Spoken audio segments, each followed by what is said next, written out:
Men, on the most part, many that I talk about, especially when I have the safety to get them to understand, listen, buy in, and think about it, men have a deep fear of being abandoned and exiled. We've experienced it our whole life. You're a pussy. You're weak.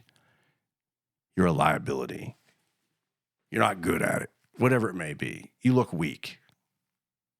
You're soft.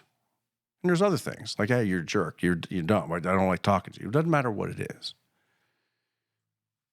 Men have been routinely abandoned, and not just by their male friends.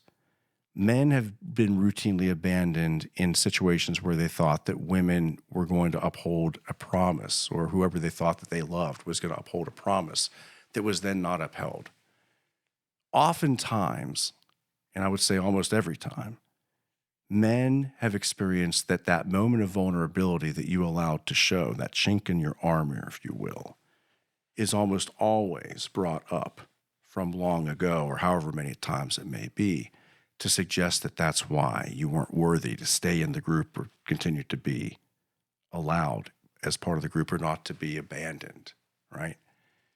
And so men, whether we realize it or not, have this deep, deep, deep, deep fear that to show vulnerability means it's just a ticking time bomb for when we're going to be then abandoned for the fact that we appear to be weak or no longer serve a purpose of others.